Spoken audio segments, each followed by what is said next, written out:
Olá pessoal, bem-vindos a mais um podcast da Bacelar Treinamentos. Hoje vamos falar sobre os principais treinamentos realizados no último ano. De mais de 150 treinamentos que temos no catálogo da Bacelar Treinamentos, hoje vamos destacar esses que foram mais pedidos pelas empresas no último ano. Vamos iniciar com o treinamento de 8D MASP, método de análise de solução de problemas. Aí vou perguntar para o Bacelar aqui, o que você acha desse treinamento, qual é o principal ponto que vocês trabalham? Esse treinamento é, talvez o treinamento mais abrangente no sentido de ser aplicado a qualquer tipo de atividade, né? Inclusive para gerência. Sim. Para as questões gerenciais, né? E também é uma ferramenta de gestão, o 8D, junto com o MASP, que são os métodos de análise e solução de problemas. Em geral, esses treinamentos, a maior demanda que a gente acaba tendo, estão ligadas à indústria automotiva, porque é obrigatório, né, esse conhecimento para a cadeia aí de suprimentos da indústria automotiva. Sim. Mas isso vem já há muito tempo se estendendo para outros segmentos, né? Então, hoje a gente já tem aplicações de 8D em praticamente todos os segmentos. Então, desde lá, área financeira, área médica, comércio, a gente tem para todo lado essa aplicação, porque ele é muito versátil, né? A base é o próprio ciclo lá da melhoria contínua do PDCA, então, assim, ele é muito fácil de ser adaptado para aquilo que a gente quer, ou para aquilo que a gente deseja, né? Então, assim, acaba sendo um treinamento que a gente faz muito, né? E a própria ideia do 8D, o D, né, são as 8 disciplinas. Na tradução, a gente costuma falar 8 passos, né? São 8 passos para a solução do problema. E o MASP, que a sigla, né, é Métodos de Análise e Solução de Problema, que são métodos que vão interagir e complementar os próprios passos do 8D para nos ajudar, ou ajudar os times de trabalho, os times de solução do problema, a chegar numa solução mais definitiva, numa solução aí abrangente, na melhor solução possível. E falando em 8D, também pela importância dele, nós estamos preparando aí o lançamento do nosso livro de 8D MASP. Então ainda esse mês acho que a gente consegue fazer aí esse lançamento, e também é bem interessante, porque o assunto assim é de extrema importância, né? E todo treinamento nosso, até você falou, a gente tem lá uns 150 treinamentos em catálogo. Sim. Mas também, né, se fosse somar as customizações que a gente faz, também aumenta esse volume. E eu sempre gosto de deixar claro que esses treinamentos que a gente oferece, eles são desenvolvidos internamente, com base na nossa experiência. Agora há pouco você perguntou como que eu faço e tal, porque ultimamente eu tenho feito, mas você já trabalhou bastante com isso, você também já atuou nesses treinamentos e faz esses treinamentos. Sim. Então, toda essa bagagem que a gente teve ao longo desses mais de 30 anos, né, trabalhando com essa e outras metodologias, que a gente vai comentar algumas delas aqui, mas focando essa questão do 8D, o conhecimento do método 8D e o MASP, desde lá dos anos 90, né, 1990, que nós trabalhamos com isso, né? E seja trabalhos focados em solução de problema, trabalhos para desenvolver times de solução do problema, trabalhos para orientar a gestão dos times de solução do problema, e assim vai, né? E ele está, assim, com muita demanda para o setor automotivo, como eu falei, mas ele já se estendeu para praticamente todos os segmentos, né?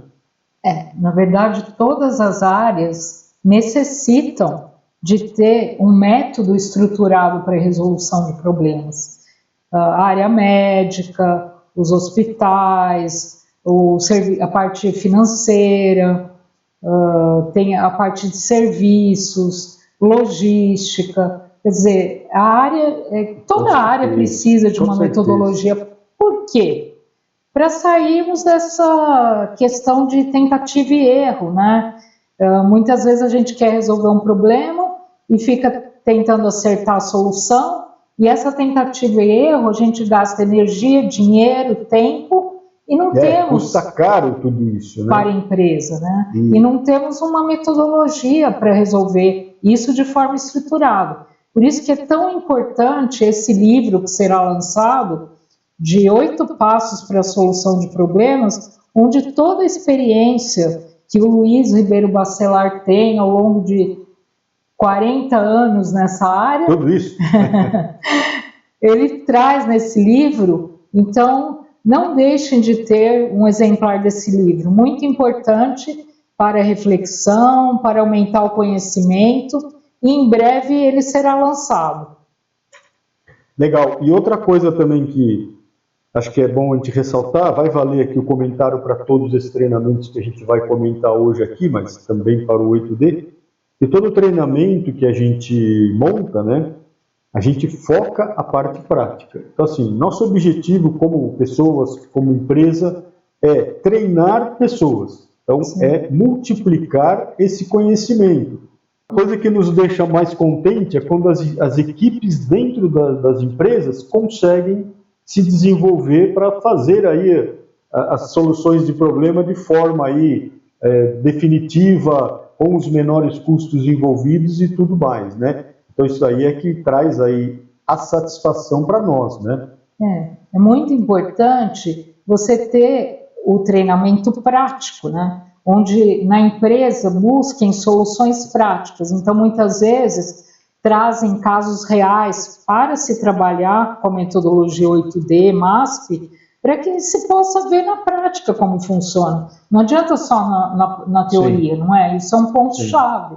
Você também não acha? Sim, e por falar nisso, é até interessante que eu noto uma tendência, e a gente tem feito os últimos treinamentos que a gente tem feito, quando nós oferecemos a parte prática, além, né, do treinamento normal, que já tem um pouco de prática, a gente faz dinâmicas onde nós vamos trabalhar casos reais da empresa, os times vão analisar, nós vamos dar o suporte e nós vamos acompanhar até terminar a análise daqueles casos, né? Ou seja, até resolver o problema.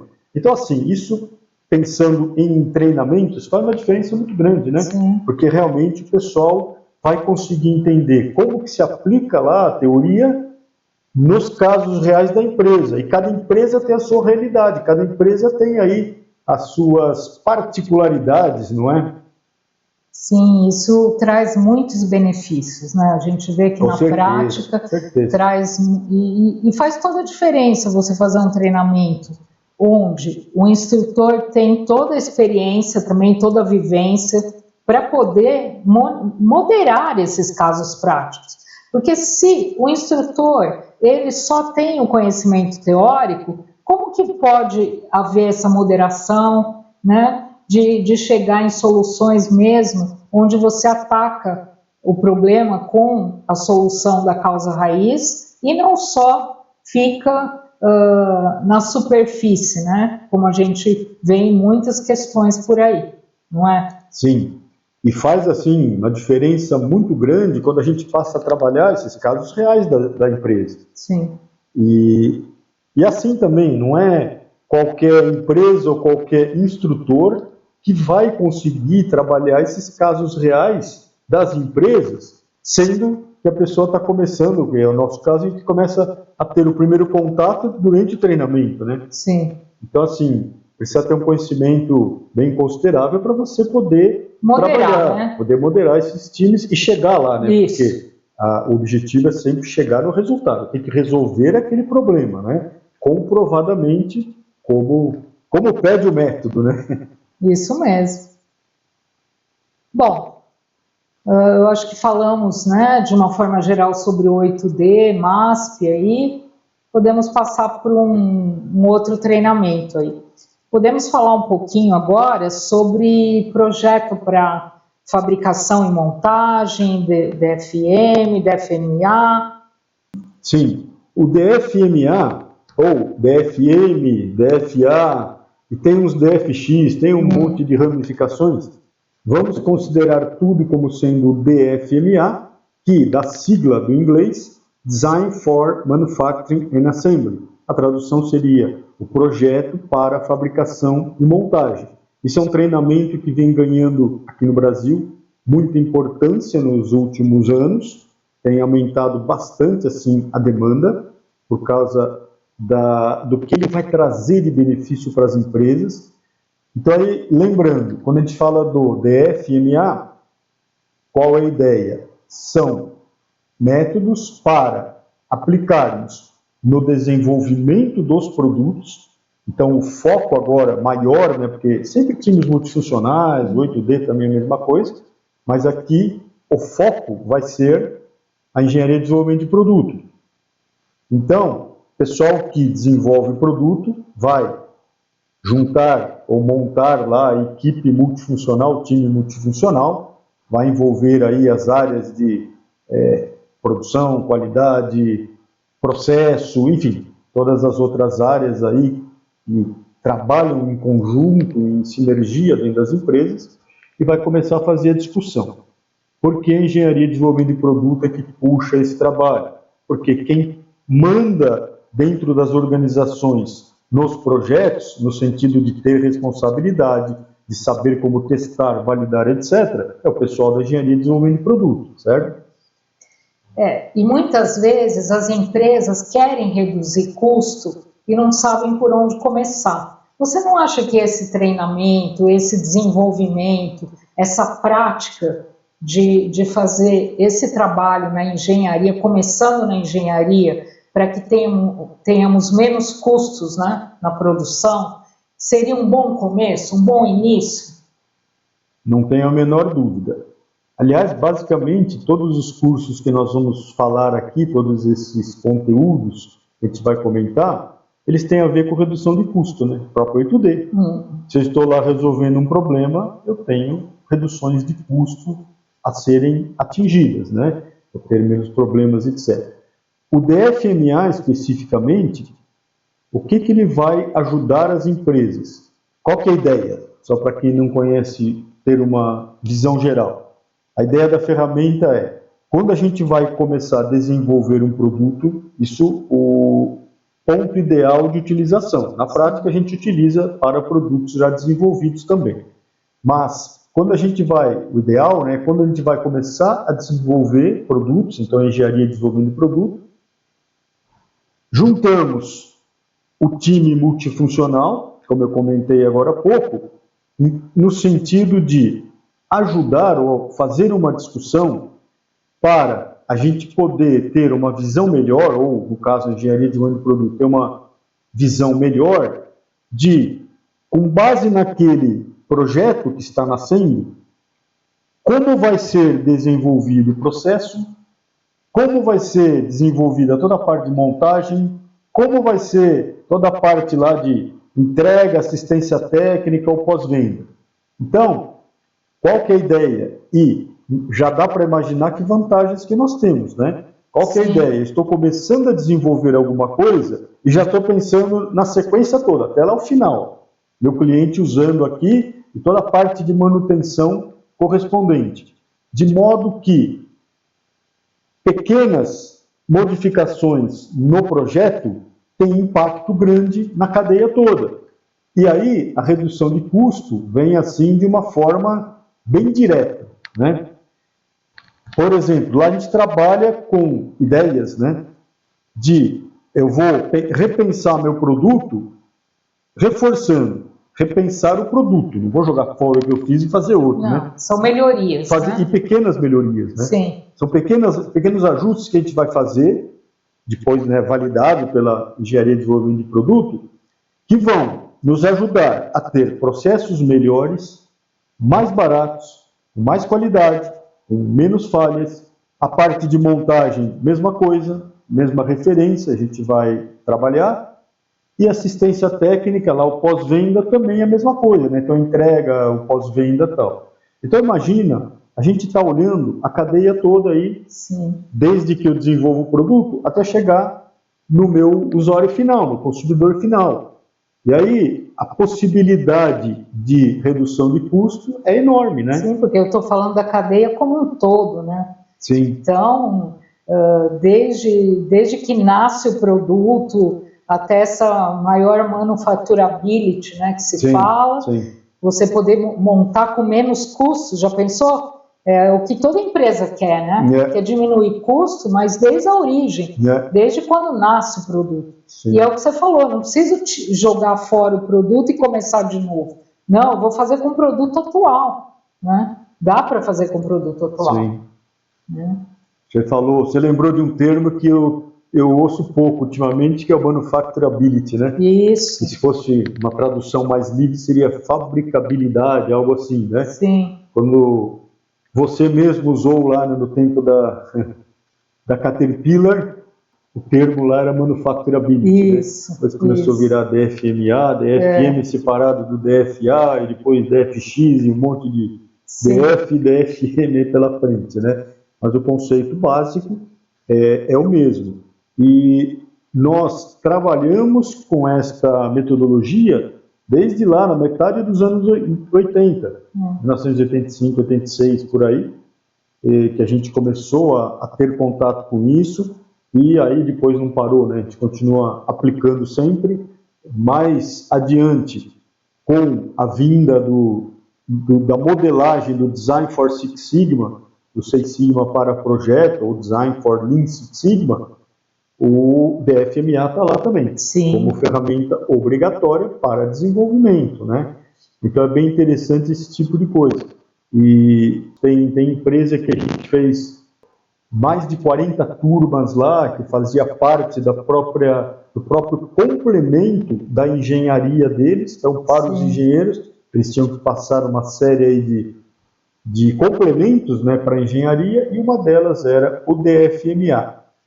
Luiz, você poderia trazer um exemplo de um caso real, sem falar o nome da empresa, que você trabalhou e teve esse benefício no processo todo, desde a engenharia, né, até a manufacturability do produto, essa melhor poder montagem até a entrega dele?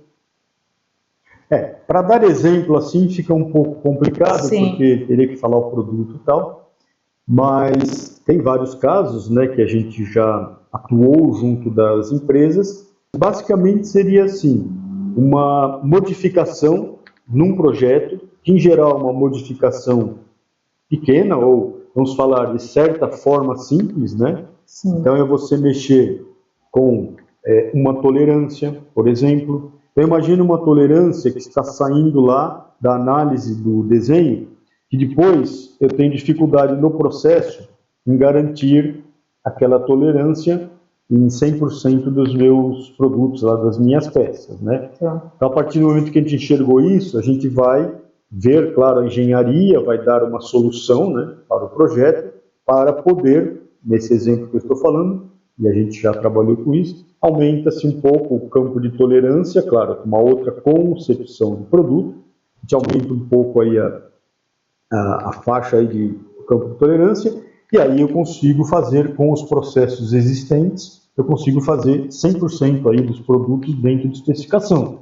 Inclusive quando tem controles por CEP, etc., aquilo a gente consegue garantir CP e CPK das principais cotas ou das principais dimensões, né? O outro ponto também é aquela visão onde a gente vai procurar, que é uma vertente do DFMA, é a gente procurar reduzir o número de componentes do produto.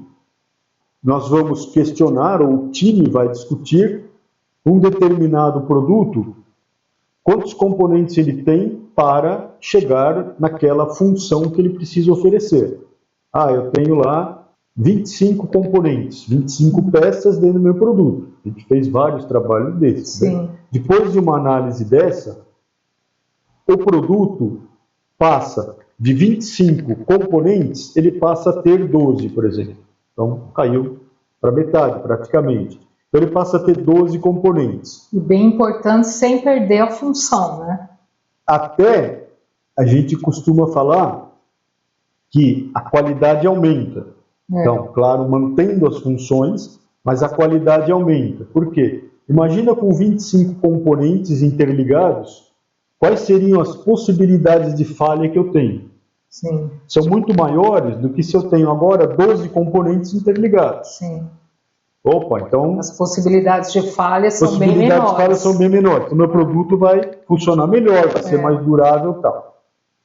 Aí, se a gente pensar também na questão dessas peças que a gente reduziu, esses componentes que a gente reduziu, eu não preciso fabricar, então não vou precisar de equipamentos, insumos, energia, eu vou ter menos componentes para fabricar. Para montar, mesma coisa, eu tenho menos operações de montagem, eu tenho menos componentes para montar.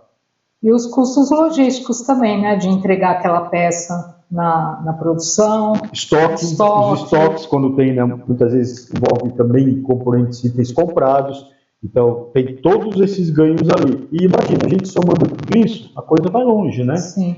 Na assistência técnica ou no pós-venda, o que acontece? Esse teu produto vai falhar muito menos, eu tenho menos componente para repor, o custo de garantia custa menos, e assim vai. Então, assim, quando a gente para pensar nisso, o ganho é muito grande. Ganho é muito grande. Então, e é por isso que a procura pela ferramenta tem aumentado bastante, mas tem empresa que ainda, para variar, ainda não percebeu a importância disso tudo. É por isso que eu estou reforçando, né, que muitas vezes a empresa não sabe por onde começar a reduzir custos.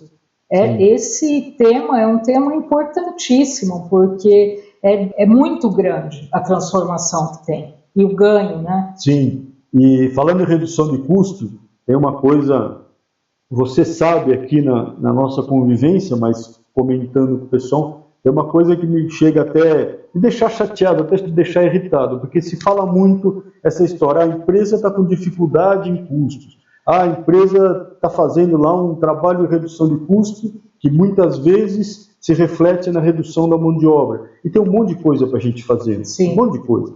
Aplicar essas ferramentas, só esse exemplo do FMA, mas vale para outras ferramentas também. Onde nós tínhamos 25 componentes, passamos para 12, olha quanto nós reduzimos em custos. E assim, a redução de custos que a gente contabiliza isso é muito grande. É muito enorme. A gente consegue fazer reduções de custo aí de 50%, 60% de redução de custo. Ou seja, o produto agora passa a custar 40%. Claro, depende do produto, né? Mas dá para a gente trabalhar com essas técnicas para chegar lá. Sim, e o mais importante, se eu tenho uma redução de custos baseado nisso, em redução de componentes, em redução desde a engenharia da fabricação, até a linha de montagem, até a minha assistência técnica, eu estou reduzindo, e as reduções depois de mão de obra é uma consequência dessa melhoria, e não ao contrário, não é? Com certeza. E aquele ponto, né, que o próprio sistema Toyota lá nos mostra, né, redução de pessoas é consequência. Né? Isso. Se eu não tenho mercado, se eu estou com alguma situação muito desfavorável, talvez eu não tenha como fazer. Mas tem um monte de coisa que a gente deveria pensar, né, antes de chegar nessa questão da mão de obra, que, em geral, nossos maiores custos para a indústria, pelo menos, não está na mão de obra, né, os maiores custos. Claro que também tem lá a sua representatividade. Né? Então, eu queria aqui reforçar essa dica de usar DFMA, né, para reduzir custos de uma forma significativa, que as empresas conheçam essa ferramenta e que vejam o benefício que ela pode trazer, não é mesmo? Sim, vamos atrás, dê uma pesquisada que a coisa é muito forte mesmo, né? Certo. Então agora, um outro treinamento que está muito em moda e está sendo muito pedido e interessante não só pela indústria automobilística, mas também por outras empresas, é esse treinamento de Core Tools. que ele engloba o PIPAP, o plano de controle, o PFMEA, o CEP e também o MSA, né? Então o Quartus, ele está na moda agora, como a gente fala, né? Tá sendo muito solicitado, não é mesmo, Luiz? Com certeza. Quando a gente fala na moda, até dei risada, porque é uma coisa que não deveria acontecer, nessa história das algumas metodologias, se fala, tá na moda, tal. Mas são metodologias aí universais. Universais é para sempre, né? As empresas têm que estar usando sempre, não pode parar. Tem que ter atividades, tem que ter times internos que saibam, né, lidar ou aplicar essas ferramentas, né? O Quartus ganhou força nos últimos anos, porque com a própria reestruturação lá ou atualização das normas automotivas, IATF 16949, ele trouxe mais força em cima dos Quartus. Sempre foi cobrado pela automotiva, ou seja, só por esta frase, sempre foi cobrado pela automotiva, significa que nós deveríamos, as empresas deveriam estar fazendo faz tempo, né? E não é exatamente o que a gente vê. Sim. Claro que tem empresas bem evoluídas nesse sentido, mas tem algumas que ainda não perceberam a importância que tem tudo isso, né? E aí, E aí eu queria aproveitar esse gancho para também comentar essa questão.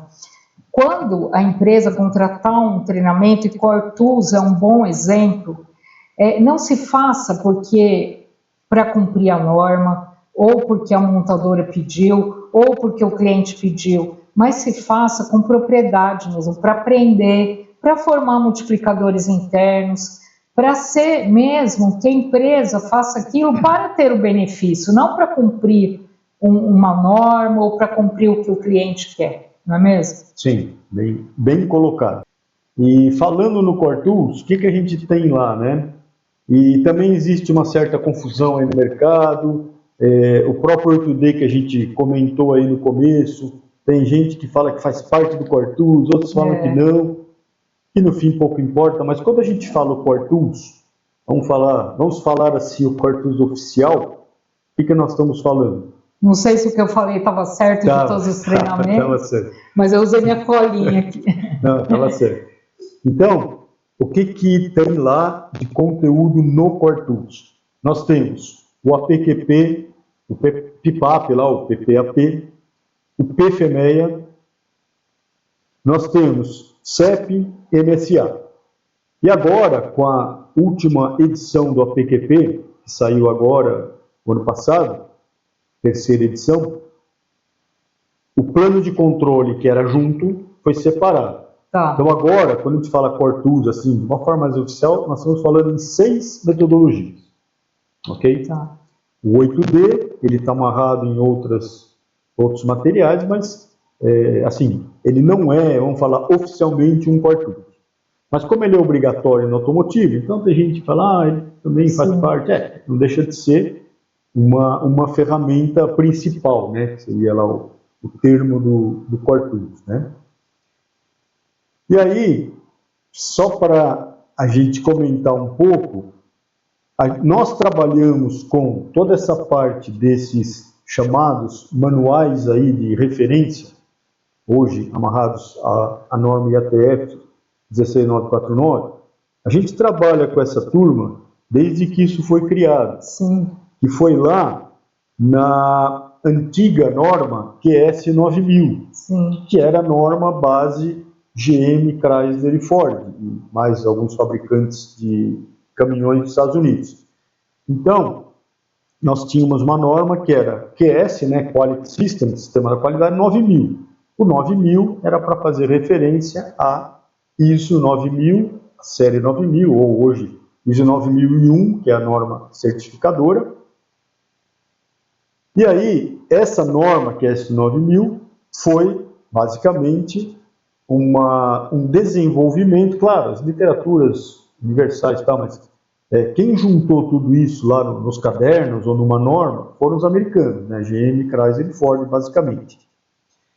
E aí, qual que era a ideia?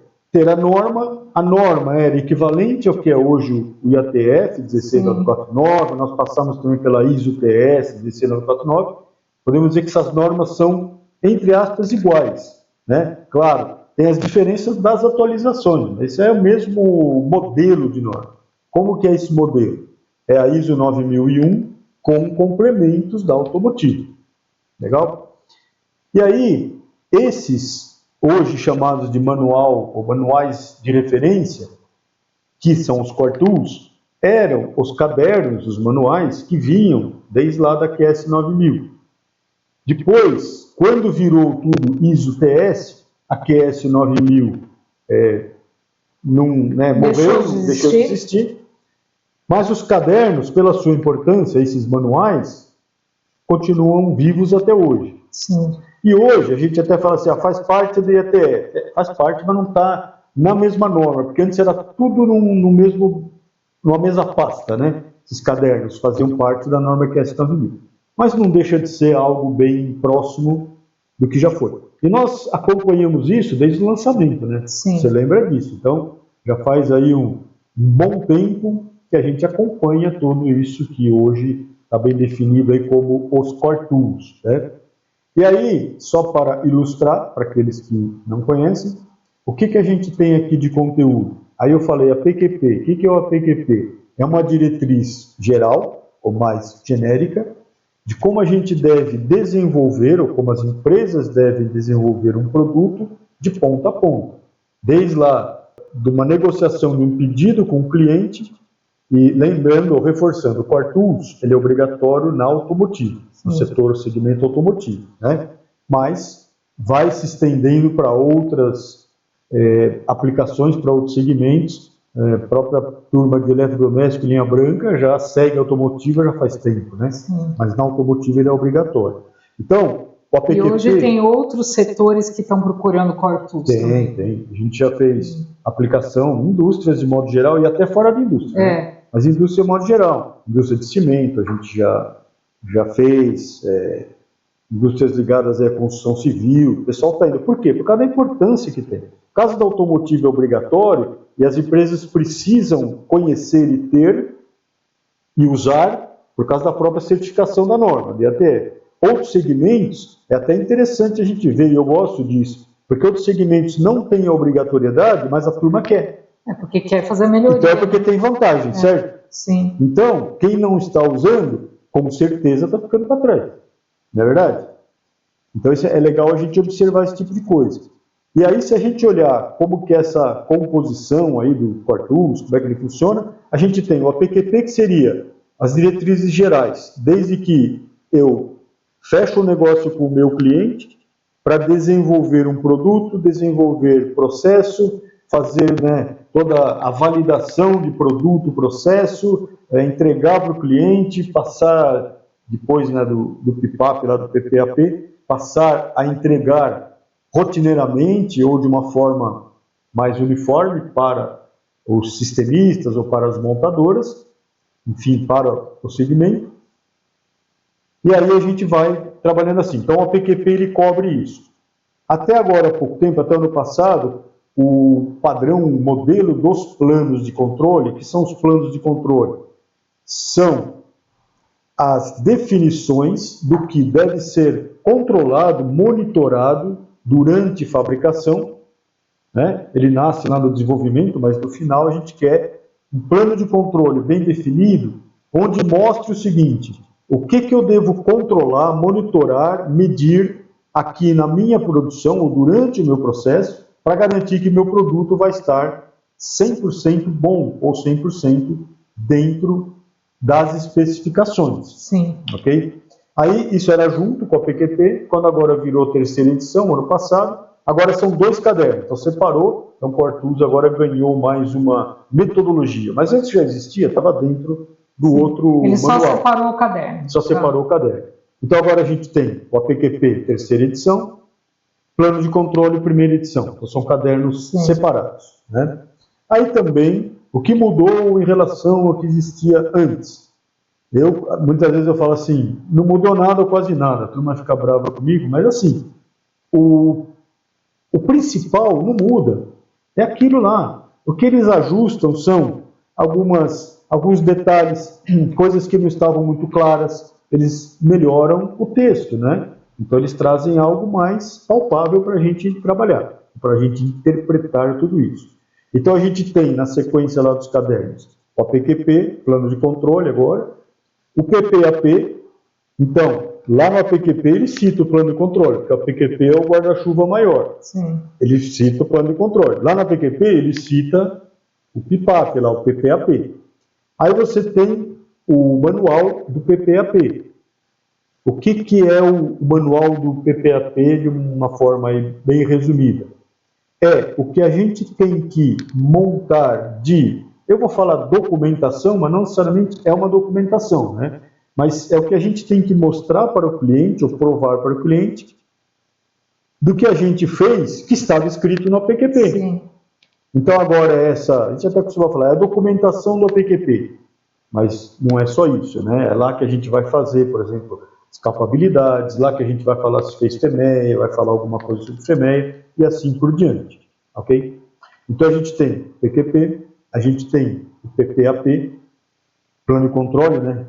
PQP, plano de controle, PPAP. E depois tem outros cadernos que, quando eles foram lançados, qual que era a ideia? As literaturas já existiam aí, mas era ter tudo junto da mesma norma, as práticas que a automotiva exige, né? Ou algumas das práticas, a gente fala as principais, né? Por isso Core Tools, as principais práticas da indústria automotiva como um todo. E aí o que são, ou quais são?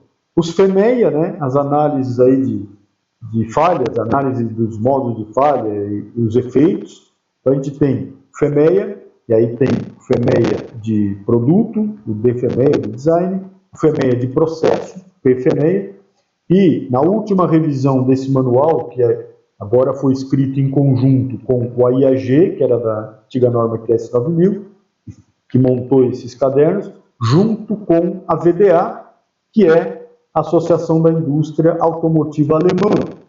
Então eles se uniram, né, americanos com os alemães, que a VDA tem uma força muito grande na Europa, e mais as três grandes dos Estados Unidos, eles se uniram para fazer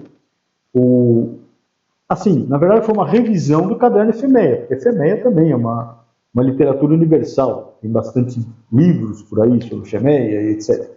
Aí agora eles dão a cara da automotiva. Como que a automotiva quer que as empresas enxerguem toda essa tratativa de análise de falhas de forma potencial, né? Ou seja, antes de acontecer as falhas, antes da gente ter os problemas, o que a gente está fazendo para prevenir que elas ocorram? E aí nós vamos começar nos projetos, depois nos processos, e agora nessa última revisão veio o FEMEA MSR, que aí ele é focado para análises mais para produtos eletrônicos. A gente tem muita tecnologia embarcada, Sim. muito software, muita ECU lá, aquelas caixinhas, né, que são computadores que a gente tem no carro. Então também tem agora um tipo de FEMEA que mostra quais são as referências para a gente poder fazer uma análise mais precisa para esse tipo de produto, né? Ah, mas não é o mesmo FEMEA de sempre? Mas tem algumas particularidades que aí enriquecem, né, toda essa análise que as empresas vão fazendo. Então a gente tem lá PQP, plano de controle, PIPAP, PPAP, DEI, PFEMEA, né, os FEMEA. Normalmente, quando a gente fala Core Tools, treinamento de Core Tools, a gente fala no PFEMEA, principalmente aqui no Brasil, porque ele é o mais usado. Tá. A gente aqui desenvolve muito mais processos do que projetos, né? Depende do treinamento que a empresa precisa do Core Tools, precisaria ter o DFEMEA e o PFEMEA. O MSR está junto hoje com o assunto do DFEMEA, né? De projeto. Mas assim, via de regra, o Core Tools padrão, a gente fala em PFEMEA. Depois tem CEP, controle estatístico de processo, e o MSA, que de certa forma eles estão ligados. CEP, controle estatístico de processo. Há muito tempo que a gente sabe que é uma ferramenta importantíssima, principalmente o CEP por variáveis e tal, uma ferramenta importantíssima para a gente poder garantir que aquilo que está saindo do nosso processo de fabricação está cumprindo as especificações, né? E até hoje também ainda tem empresa que ainda não entendeu direito como é que se usa CEP, para que aquilo serve, etc. Mas a gente já evoluiu bastante, tem bastante empresa aí que faz uma boa aplicação disso tudo, né? Hoje tem muita informatização também, muita coisa automática, mas às vezes a turma esquece que tem que ensinar as pessoas depois a interpretar aqueles dados, né, que vêm de uma forma mais automatizada. Então, controle estatístico do processo, que são as capabilidades, muitos já devem ter ouvido falar das capabilidades, aqueles índices CP e CPK, por quê? No PPAP é cobrado isso, também, que sai lá do APQP, né? Para quem? Para todo mundo? Não, para algumas características, aquelas características consideradas críticas, características de segurança, ou seja, para características especiais, ok? Pelo menos, né, no mínimo. Mas também tem muita situação que a gente aplica controle por CEP, por controle estatístico de processo, para até redução de custos, como você comentou, da empresa que está produzindo, ou a empresa que faz o processamento aí, a transformação de peças, de produtos aí, né? E depois tem a parte do MSA, que são as análises dos sistemas de medição, que também, assim como o CEP, tem por variável e tem por atributo, mas assim, o mais rico em informações é o CEP e consequentemente, a MSA por variáveis. Mas o atributivo também tem a sua aplicação e ajuda muito, né? O MSA são os métodos de análise dos sistemas de medição. Se lá, nessa visão do CEP, ou das medições, ou desde lá do plano de controle, a gente vai pensar em controlar alguma coisa, controlar medidas ao longo do meu processo, no sentido de ter certeza que elas estão boas. Então, a gente quer garantir taxas de falhas zeradas ou muito baixas, e toda essa dinâmica que existe com a aplicação do CEP. E o MSA, para eu usar CEP ou fazer esses controles do próprio plano de controle, eu tenho que usar instrumentos de medição. O MSA são métodos definidos e comprovados para a gente poder avaliar se aquele sistema de medição ele é apropriado para aquele uso. Eu costumo usar a frase, né, para ver se o sistema de medição está adequado ao uso.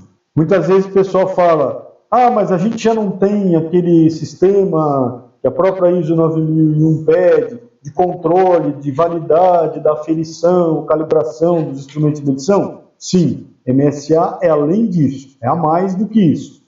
E é para ver a adequação, é para ver se as interfaces do sistema de medição com a peça, se elas são adequadas para eu ter uma medição satisfatória, ou uma medição muito próximo do real. O que a gente vai querer aqui no MSA é entender os erros que nós temos referentes ao sistema de medição, que ele pode nos dar informações falsas e aí são definidos, lá tem vários métodos, são definidos limites para a gente poder aceitar ou não aquele sistema de medição, senão eu tenho que desenvolver um outro sistema de medição. Então o Quartus também é assim, na minha visão, não sei se você concorda, ela é fundamental para qualquer empresa, somente quando se fala em indústria, né? Não só automobilístico, mas qualquer indústria. Se não tiver, você não vai conseguir garantir a qualidade que você precisa, consequentemente, você vai gerar aumento de custos e vai ter problemas aí com o cliente, com o mercado, etc. Né?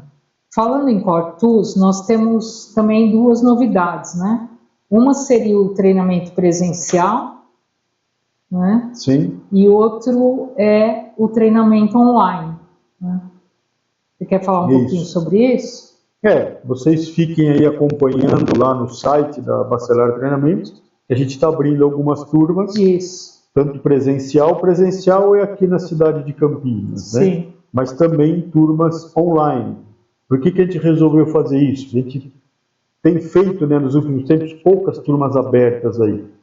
Como a gente acaba ficando mais focado dentro das empresas, mas vendo todo esse panorama, o que nós vimos é isso, né? Uma necessidade maior, né? de ter pessoas, e pela procura que a gente vê, muitas vezes não só a empresa, mas pessoas, né, pessoa física, pessoa que quer se desenvolver, que quer ter um diferencial aí dentro das empresas, aí querem ter esse tipo de treinamento. Então também acompanhe aí no site e nós estamos constantemente disponibilizando esses treinamentos. Certo. Um treinamento que tem sido muito procurado aqui na Bacelar é o treinamento de GD&T. Você poderia falar melhor o que é esse treinamento e qual que é a importância dele? Sim, vamos lá. GD&T é o projeto para tolerâncias e dimensões geométricas. É o projeto para tolerâncias e dimensões geométricas. Então, é para desenvolvimento de desenho, é para quem projeta desenho, quem faz o desenho, né? Hoje aí tudo informatizado, mas é o engenheiro de desenvolvimento de produto, né? O engenheiro mecânico que vai trabalhar com isso. Ele vem de um conceito onde se percebeu que tem uma série de vantagens, ao invés da gente trabalhar de forma aí cartesiana, com os eixos X e Y, quando vai fazer aqueles cálculos de tolerância nos produtos, a gente usar a questão aí do que é chamado aí a tolerância ou as dimensões geométricas, né? Então tem lá um conceito que o que vai trazer como resultado? Você consegue, dentro lá daqueles cálculos de tolerância do projeto, na prática, a gente consegue trabalhar com tolerâncias mais abertas do que originalmente a gente calcularia. Porque quando a gente calcula só lá o deslocamento em dois eixos, a gente fica limitado ali naquele movimento, vamos falar quadrado aqui, né, no cartesiano, e o geométrico, ele já entra com a ideia lá de você ter um raio com uma curva aqui, algo assim, né? E aí você consegue, no cálculo, e assim, no fim é cálculo teórico que você faz, onde você, ou o pessoal da engenharia, vai limitar uma tolerância, falar, se ultrapassar aqui já não funciona, esse negócio trava, etc. E pela utilização do GD&T, a gente consegue entender aonde eu poderia abrir um pouco mais essa tolerância, onde eu poderia chegar. Aí tem todo, né, o estudo que foi feito a respeito disso, que é o que a gente aborda nesses treinamentos, mas basicamente, só para ilustrar, são aquelas dimensões que aparecem nos desenhos. Por exemplo, retilinidade é um GD&T.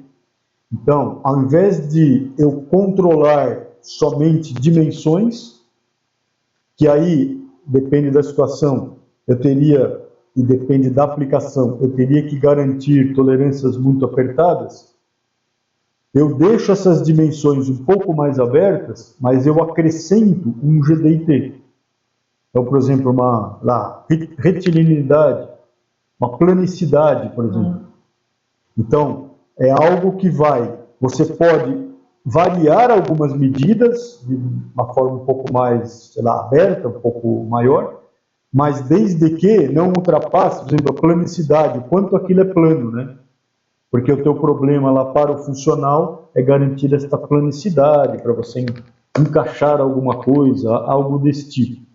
Então tem alguns parâmetros lá, algumas dimensões que são consideradas como GD&T. Perpendicularidade, paralelismo, tudo isso aí entra lá no GD&T. Angularidade, enfim. Mas é para a gente poder acrescentar algumas notações no desenho, mas com qual benefício? De eu deixar algumas características que de repente eu teria dificuldade em fabricar, já estamos amarrando com o que a gente falou do DFMA, né? Alguma coisa que eu teria aqui dificuldade para fabricar, eu deixo mais aberto aqui, seria uma solução da engenharia, por exemplo, como eu comentei lá no DFMA, uma solução da engenharia para poder abrir mais esta tolerância de uma determinada dimensão, mas amarrar numa outra dimensão. Então imagina assim, a superfície, ela até pode variar como um todo aqui, tem uma superfície aqui, só que ela não pode estar muito ondulada aqui. Então, eu travo o ondulamento, não é exatamente essa medida. E quando a gente não usa o conceito do GDT, isso vai te remeter a você travar as dimensões normais que você tem, né? Você vai ter que travar e normalmente você vai chegar em valores muito apertados. Aí você não consegue fabricar ou não consegue garantir depois 100% dos seus produtos dentro daquela cota. E como nós falamos lá no DFMA, isso impacta também muito nos custos de fabricação, nos custos como um todo do produto, né? Então isso é um benefício também para as empresas para trabalhar melhor essa questão de redução de custos também, né? Não tem dúvida. Bom, um outro treinamento também muito procurado é o QFD, né? Que é o desdobramento da função qualidade. E dentro do QFD, eu queria que você falasse um pouquinho sobre também o AGF, que foi o tema da sua tese de mestrado. Tá, né? Então, legal. Vamos falar do QFD, que é o desdobramento da função qualidade, e também um pouquinho do AGF também, né? QFD também, no Brasil, ele é pouco usado, aí fora usa-se bastante, no Brasil é pouco usado. Uma ferramenta também fortíssima, mais focado para desenvolver de produto, mas tem outras aplicações para serviço também. No Design for Six Sigma, no Seis Sigma para projeto, ele é obrigatório, pelo menos deveria ser, né? Eu falo deveria porque às vezes a gente vê alguns conteúdos que não tem, mas ele deveria ser obrigatório porque faz parte lá do desenvolvimento do produto. E aí, como é que aquilo funciona? São matrizes, né? Então, um jogo de matrizes que a gente vai trabalhar, é bem interessante a forma que a gente faz, e a visão, né? Ele vai abrindo a mente das pessoas. Então, matrizes, né? Linhas e colunas, e a gente vai trabalhando lá. Aí tem várias formas de fazer o QFD, tem muitas ramificações do QFD, mas o QFD, vamos falar original, quando ele foi criado, que é focado para a indústria, né? Como é que ele funciona? Um jogo de matrizes. A gente entra lá, a gente analisa o que o cliente quer e vai colocando nas linhas. Com base nas linhas, tem lá, né, toda a metodologia para fazer inter-relações e correlações, mas para cada voz do cliente, com pontuação, para a gente separar o que é mais importante do que é menos importante, mas para cada voz do cliente, a gente vai começar a escrever aqui, discutir com os times multifuncionais, o que meu produto tem que oferecer ou tem que ter para atender as principais vozes dos clientes. Aí tem o esqueminha de pontuação para ir mostrando o que realmente é mais importante. Então isso ajuda muito a gente definir o conceito do produto, focado naquilo que ele precisa ter, vai ajudar ou vai contribuir para a redução de custo de uma forma muito significativa, não tem dúvida. Aí, a primeira matriz, a gente vai esse modelo completo, mas como eu falei, tem várias formas de fazer. O que o cliente quer, voz do cliente, o que o meu produto precisa oferecer. Depois a gente costuma falar, a gente faz o tombo da matriz, porque o que é coluna aqui vai passar a ser linha da matriz seguinte, quando a gente usa o jogo de matrizes. Aí nós vamos na segunda matriz, no modelo original. A gente vai entrar nas linhas com aquelas colunas da matriz anterior, que são as informações do que meu produto precisa oferecer, e já filtrado com o sistema lá de pontuação. Aí eu vou ter aqui o que o produto precisa ter, aí eu começo a desdobrar em componentes, do meu produto ser assim, o que eu preciso ter nos meus componentes. Então essas duas matrizes são dados de engenharia, são focados no desenvolvimento do produto. Depois, a gente dá outro tombo, nesse modelo original. Aí essas colunas das informações sobre os componentes do produto, agora elas são linhas da matriz seguinte, que a gente vai desdobrar em o que é crítico para o processo. Então, o que eu preciso ter no meu processo para atender isso que eu preciso para os meus componentes, para que meu produto seja de tal forma que atenda as principais necessidades do mercado ou do cliente, né? E no último tombo, na última matriz, a gente vai pegar essas informações do que é crítico para o processo, aí elas vão ser linhas na matriz seguinte, para daí a gente desdobrar em dados da produção, gerar o controle de produção, enfim, dados lá de produção.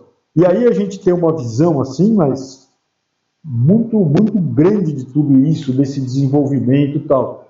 E essas ferramentas deveriam funcionar em conjunto com o próprio DFMA, os próprios FEMEAs e tudo mais, né? E aí, se a gente aplicar tudo isso, a qualidade do nosso desenvolvimento, nosso produto vai ser aí muito, muito forte, né? Muito grande. E a gente também poderia resumir, né, que isso tudo que você está falando dos tombos, das matrizes e tudo mais, é que o desempenho do nosso produto ele vai atender às necessidades dos clientes, né, para resumir um pouco assim. Sim, né? A gente vai garantir que aquele produto, o ideal também é fazer esta discussão quando o produto está nascendo, aquele produto que está nascendo já vai nascer para atender tudo aquilo que o mercado ou o cliente quer, né? E isso faz toda a diferença. E o interessante, que eu falei no Brasil, a gente usa pouco, que existem 2 institutos de QFD no mundo, aonde eles estão, um nos Estados Unidos e um na Alemanha. Então assim, né? Por que a turma lá faz o que faz, né? Eles detêm esse conhecimento. Foi desenvolvido por um japonês, pelo Akao, mas quem pegou isso para usar mesmo, claro, os japoneses usam bastante, Toyota usa bastante, mas fora do Japão, quem que pegou isso para valer? Estados Unidos e Alemanha, né? Aí a Alemanha acaba disseminando para a Europa, mas... E no Brasil, a gente tem pouca utilização, e isso contribui muito. Aí muitas vezes o pessoal fala, mas a gente aqui desenvolve pouco produto, né, pouco projeto, mas o QFD eu posso adaptar, posso trabalhar em cima do processo de produção, posso fazer aí uma forma diferente. E, pensando em fazer uma forma diferente, é que nasceu o AGF, que é a Análise de Geradores de Falha, que é uma ferramenta que eu desenvolvi quando eu fiz a tese de mestrado. Na verdade, eu desenvolvi primeiro a ferramenta, depois eu ajustei lá para ser uma tese de mestrado. Porque não existia isso no Brasil ainda, né? Na verdade, desta forma não existia no mundo inteiro. Tanto tem um paper sobre esse assunto no QFD Instituto da Alemanha. Sim. Eu disponibilizei lá, eles aceitaram, tem lá. Se a gente entrar lá para consultar, tem um paper sobre o AGF, que é uma ferramenta totalmente desenvolvida no Brasil, né? Com base aí numa necessidade, aí na tese eu conto toda essa história. Estou pensando em escrever um livro sobre isso, para ficar mais simplificado, no sentido de ser um livro, né? Mais fácil de usar, como esse do 8D que nós fizemos. Porque essa metodologia também do OGF, ela trouxe um resultado prático, né? De muitos problemas que os clientes estavam tendo e que a empresa não conseguia resolver. Então foi através do OGF que foi solucionado um caso prático, né? Poderia ser uma tese de doutorado, porque além da teoria tem a prática. Poderia, porque e é uma inovação, né? Que na época estava fazendo mestrado, mas poderia. Mas ela pode se aplicar uma tese de doutorado. Com certeza. Também. E aí, só para passar um pouco de informação, qual que é o conceito do OGF? Trabalhar com essas matrizes do QFD, mas tem uma lógica um pouco diferente. Mas eu costumo falar assim, é basicamente um QFD ao contrário, invertido, né? Que a gente vai partir das falhas para daí fazer um desdobramento. O que o projeto pode influenciar aquelas falhas, depois o que o processo pode influenciar aquelas falhas e depois que a produção pode influenciar aquelas falhas. E no meio das tabelas, das tratativas, também faço um link com análise de FEMEA, com as pontuações de FEMEA, mais algumas considerações lá. E aí ficou um trabalho muito bom e eu continuo usando até hoje. O nosso conteúdo de treinamento do Greenbelt tem o AGF. Sim. Então, agora eu estou com uma turma aí numa empresa, um trabalho aí de implementação de um programa Six Sigma. Acabei de dar esses dias o AGF para eles também. Eles aplicam nos seus projetos Six Sigma, né? Sim. No DMAIC. Então, é bem interessante, né? Bom, vamos agora passar a falar um pouquinho sobre DRBFM, né? E eu gostaria de destacar dentro do DRBFM que a Bacelar Treinamentos é uma das poucas empresas que fazem esse treinamento no Brasil, né? Porque muitas vezes as pessoas procuram treinamento e tem muito poucas empresas que fornecem esse treinamento, né? de DRBFM. O DRBFM é Design Review Based on Failure Mode. Então seria análise dos modos de falha baseado na revisão dos projetos, mas também serve para aplicar em revisões de processos, né? E aí, o termo lá dos modos de falha é a ideia lá dos modos de falha do FEMEA. Percebe como está tudo ligado, essas ferramentas? Sim. A gente tem que conhecer todas e tem que começar a aplicar todas, porque senão você não vai ter o ganho maior, né, esse ganho total. Então, o DRBFM, o que é? É a revisão do projeto, né, Design Review, revisão do projeto baseado nos modos de falha. Qual que é o foco? E aí eu sempre gosto de lembrar, porque o pessoal fala, mas só para projeto não, para processo também. Tem todo o desdobramento para revisões de projeto. Mas basicamente, o que é? Cada vez que a gente fizer uma mudança num projeto ou num processo, a gente fazer uma análise focada nos problemas que eu posso ter por causa da mudança. E aí, a ideia de modo de falha é o que é? Conforme a gente faz a mudança, conforme a gente analisa a mudança, dentro lá do conceito do DRBFM, a gente vai pensar o seguinte: em geral, a gente está fazendo a mudança para resolver problemas, então para resolver modos de falha. Mas a questão agora é o seguinte, aí tem lá toda uma metodologia que ajuda isso, mas a questão é que modos de falha eu posso eventualmente estar gerando por estar modificando alguma coisa no meu projeto, no meu processo. Sim. Muitas vezes, maioria das vezes, por causa de um problema. Para resolver uma história, para resolver um problema, eu posso estar criando 2 ou 3. Então, o DRBFM, ele vai nos evitar que a gente caia nessa situação. Então, na hora que eu estou fazendo a mudança, eu faço uma análise de DRBFM, e aí o que sai desse trabalho?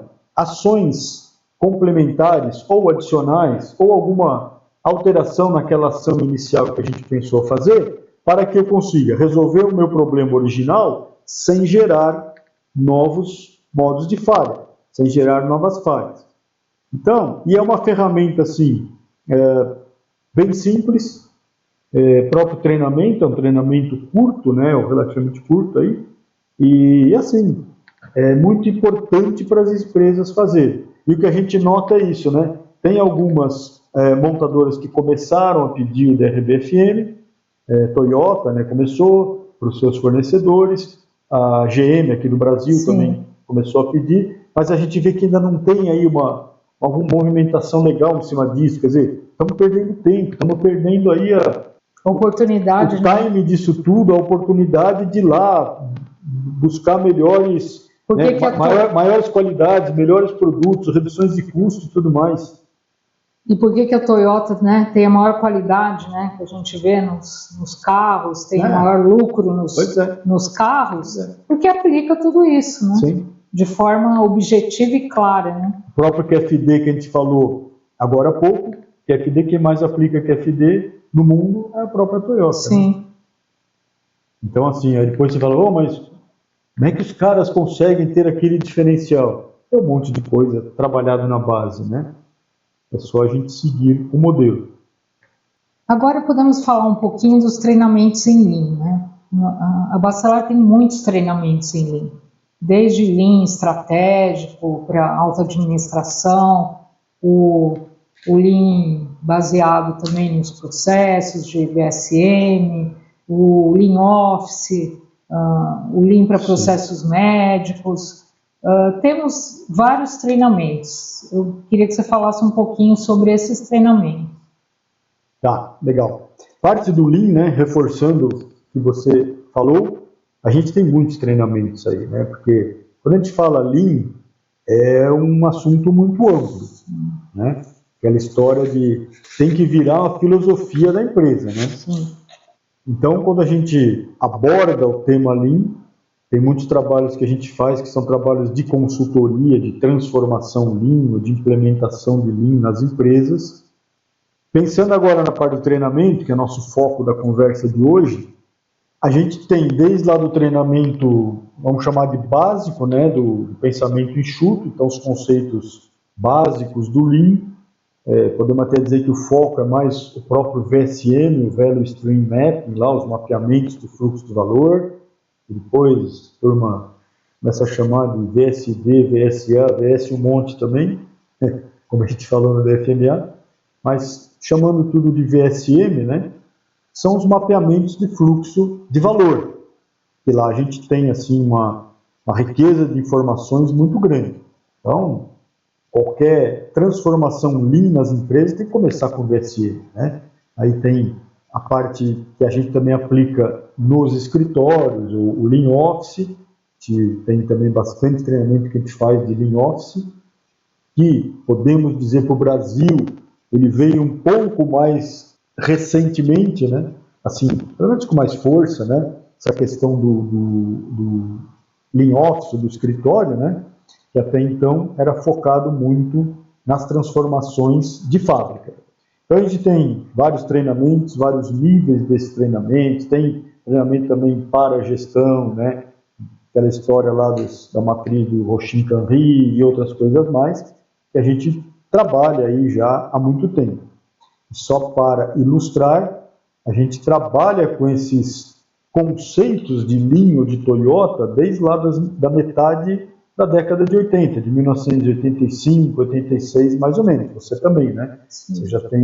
Você teve muita experiência também em várias empresas que você atuou, em trabalhos que a gente já ofereceu aqui na empresa, né?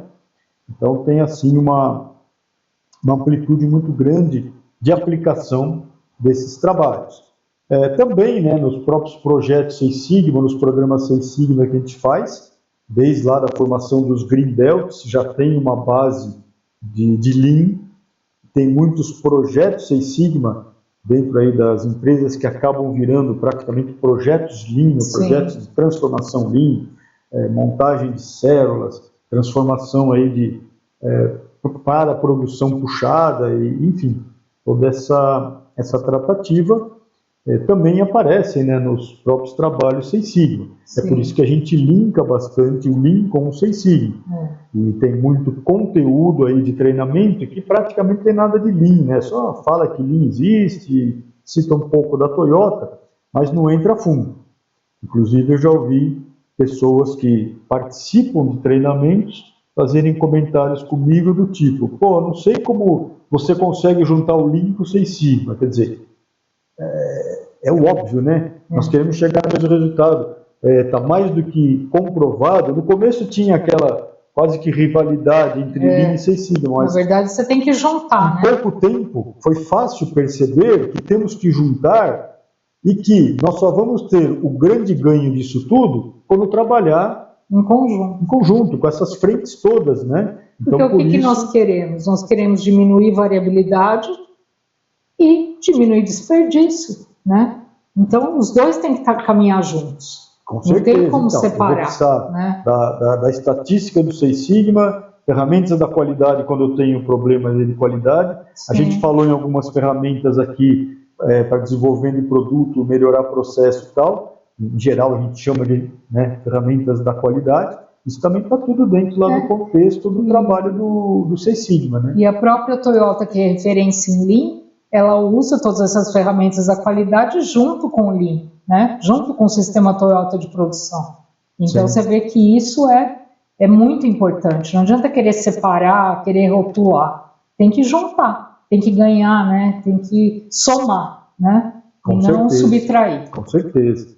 E falando em Lean também, nós temos um treinamento interessante, que é o Lean Seis Sigma na logística. Foi um treinamento que eu fiz nos Estados Unidos, onde você aplica toda essa parte de diminuir a variabilidade dos processos logísticos, reduzir custos, aumentar a qualidade dos processos logísticos, implantação de Milk Run, implantação de processos mais enxutos e com maior qualidade para processos logísticos também. E que uma boa parte desse treinamento faz parte do nosso conteúdo já desde o Green Belt, né? Depois complementa com a formação dos Black Belts. Sim, né? Por isso que o nosso curso de Green Belt ele é muito completo, Sim. porque ele aborda muitos aspectos, né? Ainda falando sobre Lean, para a gente complementar essas informações, o que eu vejo nas empresas por aí, assim, de modo geral, que muitas vezes eu comento, é que muitas vezes a impressão que me dá assim, as pessoas parece que confundem um pouco as coisas. Como a gente tem conceitos de Lean sendo dados já nas faculdades, somente de engenharia, de administração de empresas, que isso é bom, né? É bom já ir disseminando esse conhecimento, mas eu vejo muitas situações onde assim, as pessoas acham que sabem tudo, né? Primeiro que assim, o assunto é muito amplo, você tem que ficar estudando aquilo por muito tempo, né? E fazendo aplicações, adaptações. A própria Toyota fala, você tem que adaptar para a realidade da sua empresa para você ter os benefícios que eles têm lá, né? Não é só pegar o modelo pronto, você vai ter que trabalhar aquilo lá. Então o que eu vejo muito por aí é isso, as pessoas que, não, eu conheço, Lean eu sei e tal, e muitas vezes até nos próprios treinamentos aí de Seis Sigma você vê que as pessoas não sabem, e aí a gente fala, ó, tem muito mais coisa do que isso, né? Ou aquela história, a gente vai fazer algum trabalho numa empresa, ou vai visitar uma empresa, a gente vê, por exemplo, níveis de estoque muito altos, parte de movimentação e fluxo muito ruim, né? Sim. E, sei lá, não tem células de fabricação, conceitos de célula, ou não funciona bem, e a turma, não, nós aqui temos aí o Lean todo implementado, já fizemos um trabalho anos atrás e tal. E também aquela história, né? A própria filosofia do Lean, ele tem que ser uma filosofia de gestão para a empresa, né? Ou seja, tudo tem que virar linha ali, senão não vai funcionar, né? Sim. Não é só a gente fazer uma atividade. Nós pegamos esse começo, né? Você É. fazia, transforma uma célula lá, beleza, junta lá as máquinas, aquelas máquinas antigas, lembra disso? Lembro. Tem um ganho, tem um ganho, mas o ganho é pontual. Quando a gente fala linha, é o todo, é olhar o layout todo. Depois a gente começou a participar de transformações gigantes dentro das empresas, né? Claro, tem todo lá um cronograma, mas não é só mexer numa parte que você vai resolver, né? Bom, um outro treinamento também muito procurado é o treinamento de DOE e também de Taguchi, né? Esse treinamento ele está dentro do Greenbelt também, né? Do nosso Greenbelt. Inclusive o Greenbelt nosso tem esse diferencial de ter Taguchi, que muitas vezes a maioria dos treinamentos não tem. Eu queria que você falasse um pouquinho do DOE e do Taguchi. Tá. Então, só falando no Taguchi, tem alguns treinamentos de Greenbelt que tem Taguchi.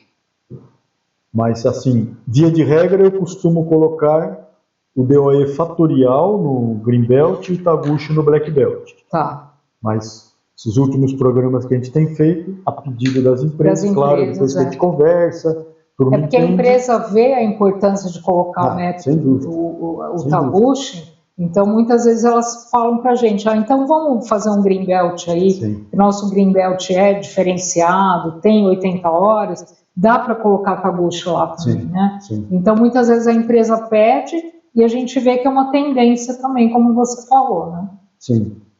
Falando um pouco de DOE, basicamente o assunto DOE, que seria Design of Experiments, tem traduções um pouco diferentes aqui no Brasil, projeto de experimentos, delineamento de experimentos, é uma ferramenta estatística, né? Muito poderosa, porém fácil de executar, ainda mais com a ajuda de software, principalmente Minitab, mas dá para fazer no Excel também, tabelas Excel, colocando fórmulas lá, então a dificuldade não existe para a gente aplicar, tem que aprender o que é montar o experimento e depois saber interpretar os resultados. E aí no assunto DOE, o que a gente tem? Se a gente fosse olhar ali o conteúdo.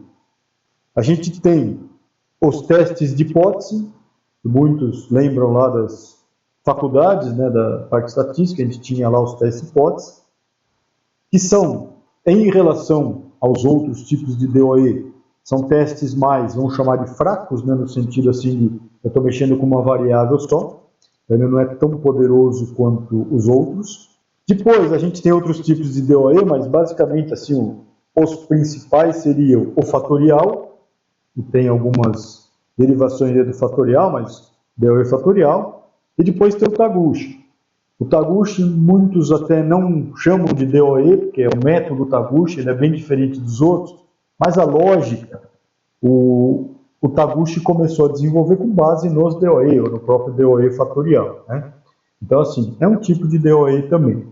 Depois existe também um tipo de DOE que agora está vindo um pouco para o Brasil, nesses últimos anos, que é o método do Shining, que em geral vem aqui como o X vermelho, né? X porque é para determinar a causa, e X vermelho, o X red, né? Ou red X, né? Que a turma falando aí parece nome de remédio, né? Redex, é Red X, é o X vermelho. Também é outro método. E aí, como é que esses métodos funcionam? Em relação ao que a gente faz, vamos falar de uma forma mais convencional, como é que a gente analisa os problemas? Qualquer problema, mas principalmente problemas de fábrica, né? A gente acaba trabalhando mais com essas aplicações em fábrica, em indústria, mas isso se estende para qualquer situação e a gente aplica isso, área médica, comércio, dentro das empresas em áreas de recursos humanos e outras coisas mais, vamos chamar, administrativas, ok? Aí, para se ter uma ideia, para quem não conhece, e assim, para a gente refletir sobre o poder da ferramenta. De uma forma mais convencional, a gente faz os nossos testes, vamos pensar, vamos focar um pouco aqui na indústria.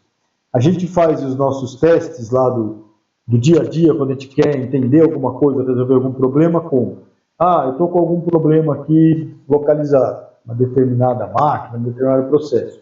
Aí normalmente a turma vai lá, discute, né, tem conhecimento das pessoas, toda aquela tratativa, mas normalmente, no fim das contas, cai naquilo que você falou lá no começo. No fim acaba tendendo para uma tentativa de erro. Porque eu vou lá, mexo num parâmetro da máquina, aí coleto uma amostra.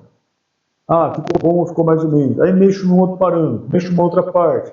Vou mexendo, e aí, muitas vezes nos dá a impressão que chegamos numa receita legal. Só que a gente não está com a visão do todo. Esse é um grande ponto aí. Teste de hipótese, eles ajudam eles reforçam essa, vamos chamar de tentativa e erro. Eles reforçam tentativa e erro. Sim. Porque pelo menos eu consigo, de uma forma estatística, demonstrar se realmente teve uma diferença. Porque às vezes, seja lá no visual ou na medição manual, alguma coisa, melhorou, mas melhorou um pouquinho. Estatisticamente, faz sentido ou não? Então, o teste de hipótese já pode cobrir isso.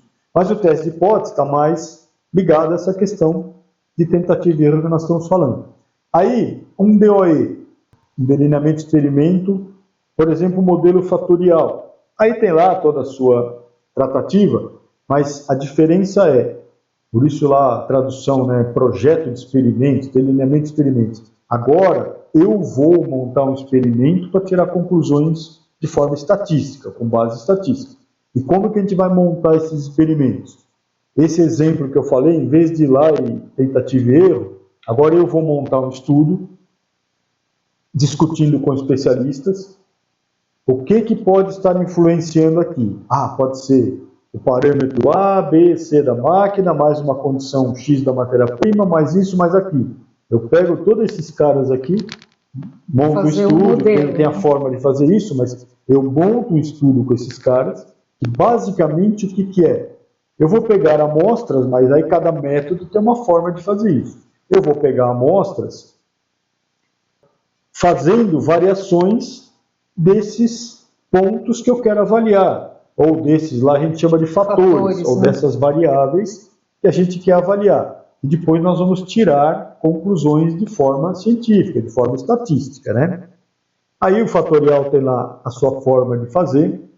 O problema do fatorial, quando a gente tem mais de 2 níveis são os pontos que a gente está regulando os fatores ou as variáveis.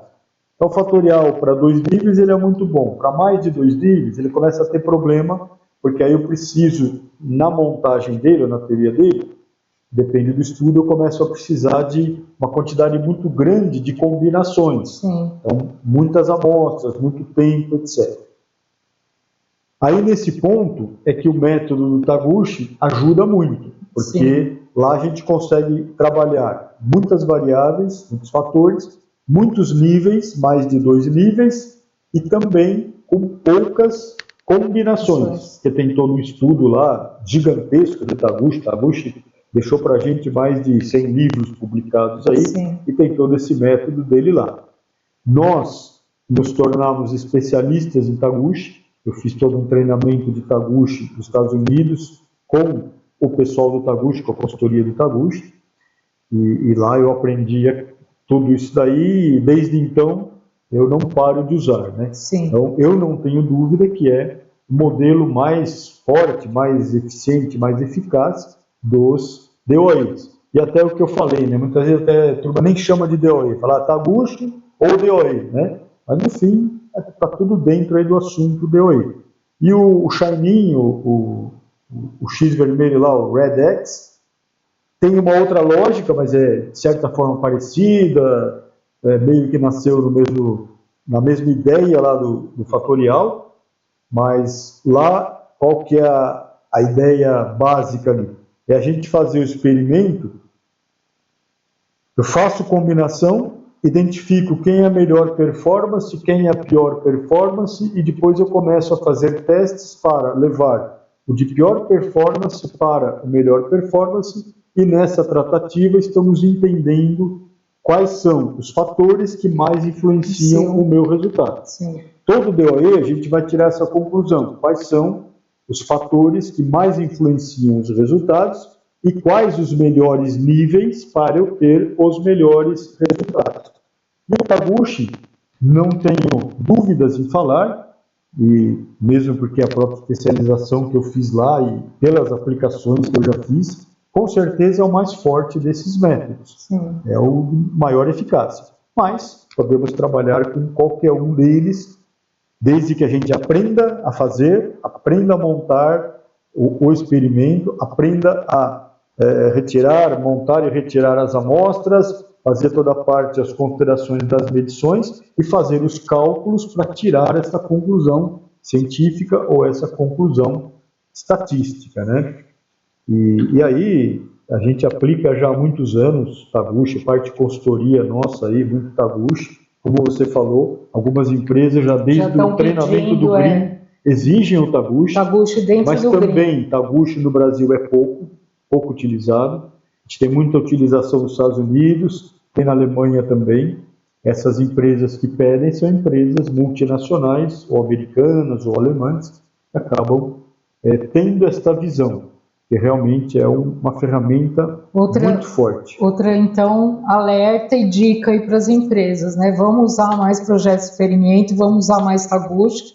Inclusive, a gente para de gastar dinheiro com tentativa e erro. Né? Para redução de custos, é assim uma ferramenta absurda no sentido de contribuir para a gente reduzir custos. Tudo que é desperdício, a gente faz estudos e vamos tirando os desperdícios. É assim uma coisa violenta. Os resultados são fantásticos. Então, né? ó, quantas ferramentas e metodologias nós citamos hoje para reduzir custos? Que vão contribuir na redução de custos. Nossa, é assim uma abordagem infinita, né? Sim. Então, é só aplicar.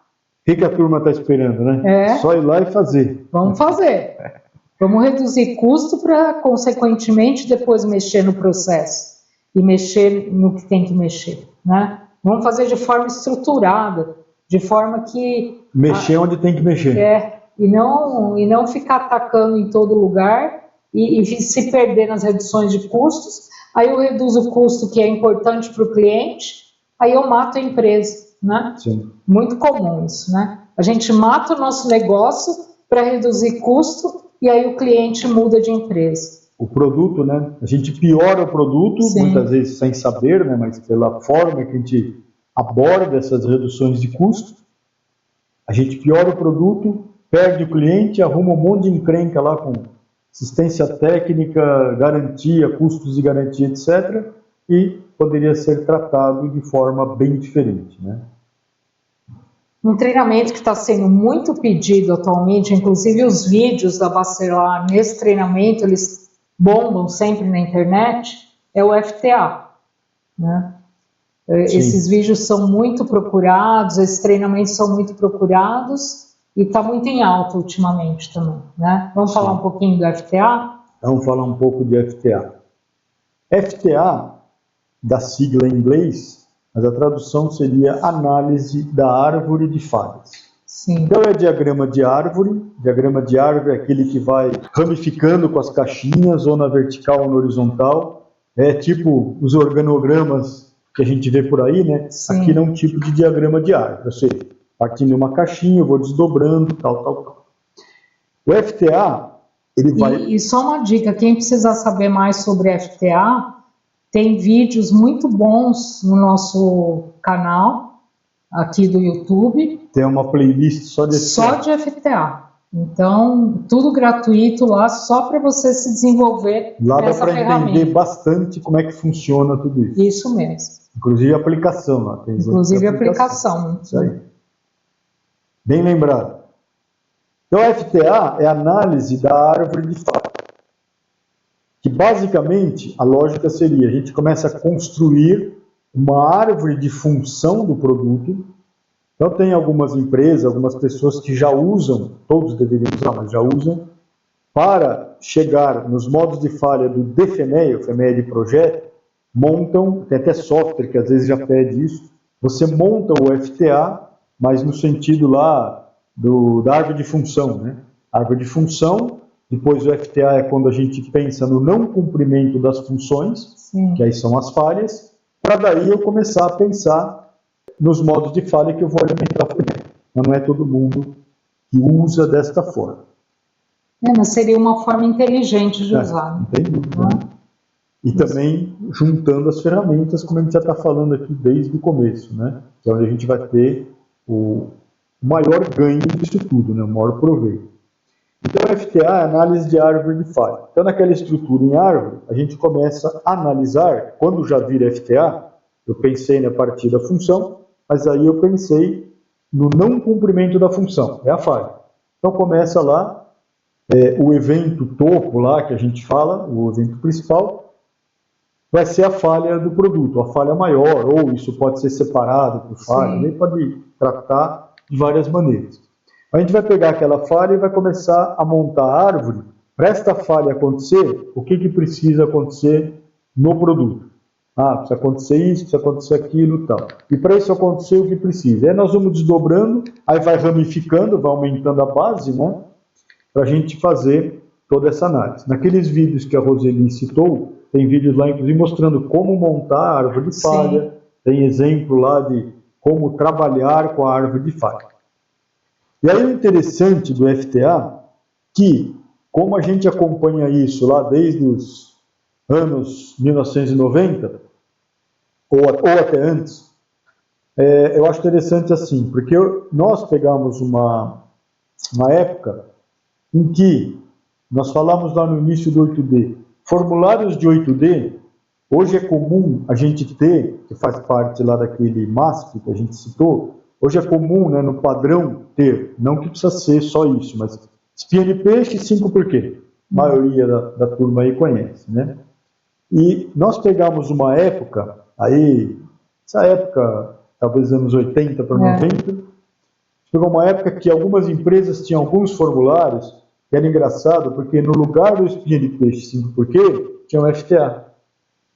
Por quê? Porque o FTA, praticamente, claro, é uma outra abordagem, mas praticamente ele tem as informações do espinha de peixe do 5 porquê. Sim. Ou até eu diria mais até para o 5 porquê. Aqueles níveis de desdobramento da árvore, praticamente é uma resposta do porquê. Sim. Né?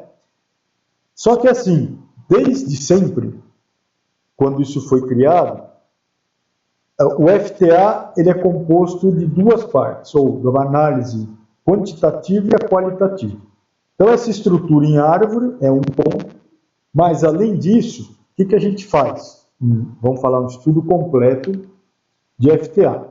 A gente teria que pegar cada ponto lá da árvore de falha, começar a identificar quais são as taxas de falha, e aí, por meio de uma análise das portas seriais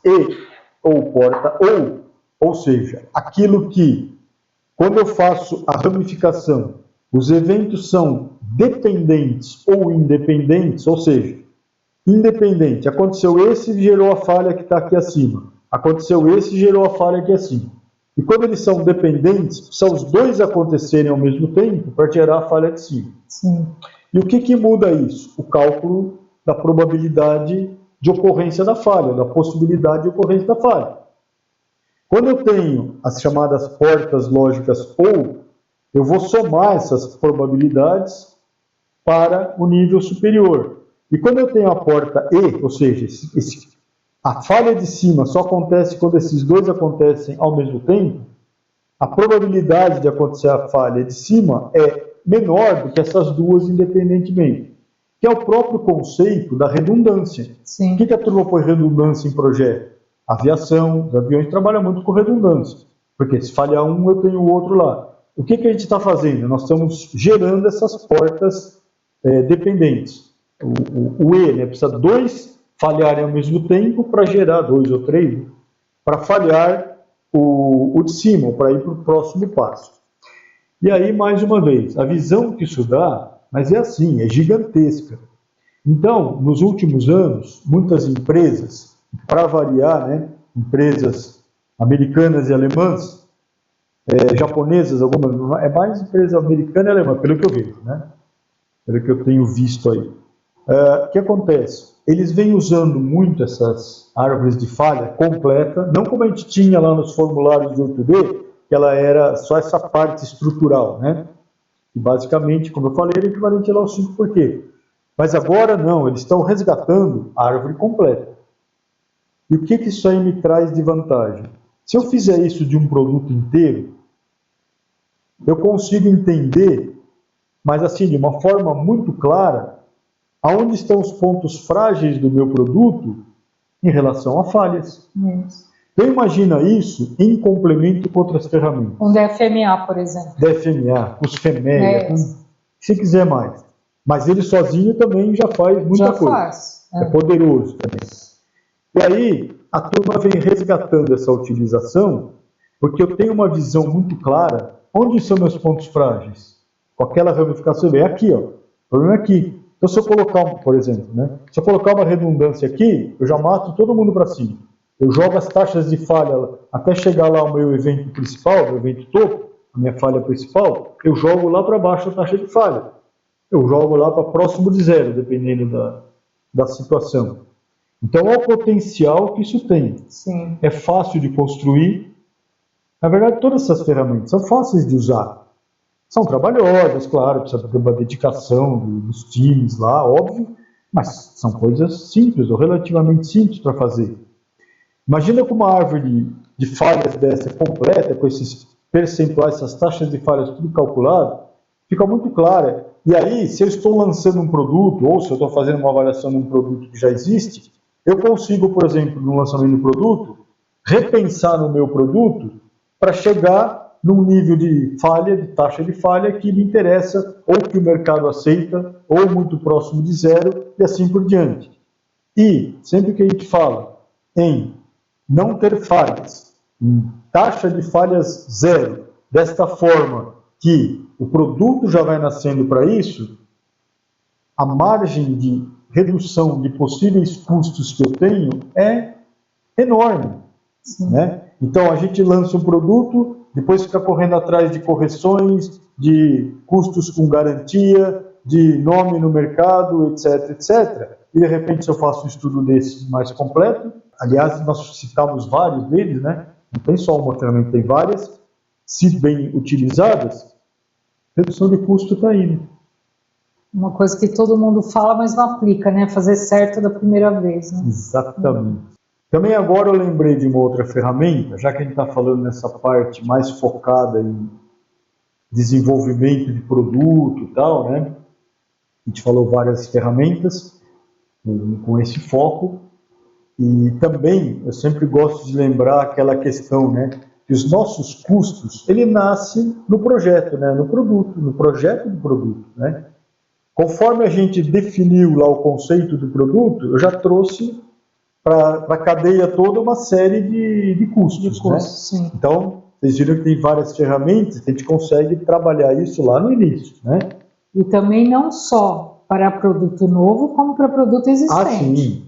Sim. Mas assim, como eu já comentei algumas vezes aqui, o ideal é que fosse no nascimento do produto. Mas depois que ele está feito, a gente pega e refaz.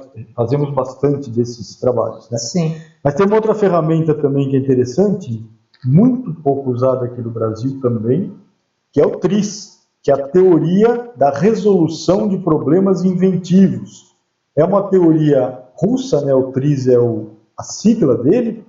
É uma teoria desenvolvida por um russo há muitos anos atrás, e ela é, assim, fantástica, porque ela é focada no quê? É focada em resolver o que a gente chama de conflitos técnicos de engenharia. O que são esses conflitos técnicos de engenharia? Exemplo, eu preciso dar mais autonomia para um avião, então eu preciso pôr mais combustível nele. Só que a partir do momento que eu ponho mais combustível nele, aumenta o peso, ele consome mais e ele, ao invés de eu ganhar performance, eu perdi performance. Então são exemplos de o que a gente chama, ou do que é visto aí no TRIZ, como conflitos técnicos. Quer dizer, eu preciso fazer uma coisa, mas quando eu vou nessa direção, eu estou atrapalhando outra coisa. Né? E aí, com essa visão, o russo que desenvolveu toda essa técnica do TRIZ, ele estudou por muitos anos uma quantidade assim absurda de patentes, onde ele queria identificar, queria não porque ele fez isso, né? Mas ele identificou dentro dessa monte de patentes, é uma coisa assim, um número absurdo. Com base nessa análise dessas patentes, ele procurou entender o que elas tinham em comum. E a visão dele foi assim: por que se desenvolve uma patente? É quando alguém resolve algum problema e cria algo que não existia até então. Então está com base em solução do problema. Essa foi a visão dele. Então eu vou estudar essas patentes e vou ver o que elas têm em comum. E aí ele fez um trabalho durante anos e chegou nesse modelo do que é hoje o TRIZ, ou treinamento do TRIZ.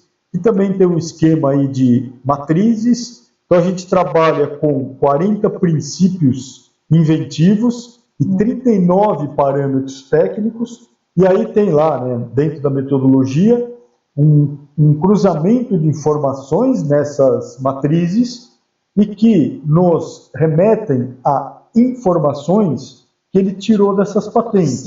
Então, como eu resolvo determinado conflito técnico? Aí a gente procura lá na matriz qual é o conflito técnico, como a gente pode descrever esse conflito técnico, e de lá ele nos indica as soluções.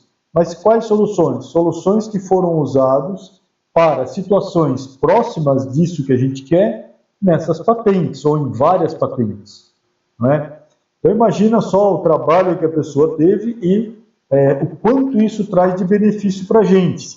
E aí... Informações muito ricas, né? E assim, é considerado o TRIZ como até uma ferramenta de criatividade, porque ele vai despertar criatividade no time, né, nos times multifuncionais, porque nós vamos associar o nosso problema com algo que aconteceu em várias patentes, com essa visão de patentes resolvem problemas, o que foi pensado lá para a gente trazer para o nosso problema.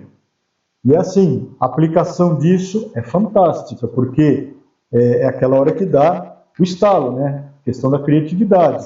Nos obriga a repensar muitos conceitos que a gente tem, e aí dentro do time, isso bem coordenado, saem ideias assim completamente inovadoras e ideias que a gente consegue aplicar aí de uma forma bem legal e resolve os problemas. Com certeza também está contribuindo para a redução de custos, certo? Se eu estou resolvendo problemas, né? Então, aqui, hoje, nesse podcast, nós apresentamos muitas ferramentas, muitas metodologias para as empresas usarem, para reduzir custo, para resolver problemas, para diminuir defeitos, para encantar os clientes de forma estruturada. Então, aproveitem todo esse material, esse conteúdo e utilizem nas suas empresas, porque os resultados são excelentes, né? A gente tem visto que os resultados são ótimos, e de forma estruturada você consegue fazer coisas muito importantes na empresa, né? Sem ser só reduzir mão de obra, ou reduzir material, ou diminuir do fornecedor. Então são assim ferramentas excelentes, metodologias muito boas. Então aproveitem todo esse material e a gente agradece a contribuição de vocês, sempre incentivando aqui no canal. A gente convida para se inscrever, né? Curtir e mandar comentários para a gente do que vocês querem que a gente fale mais por aqui. Muito obrigada e até a próxima vez. E nós falamos de poucas ferramentas dentro aí de mais de 150 que a gente oferece. Tchau, tchau, pessoal. Até o nosso próximo encontro.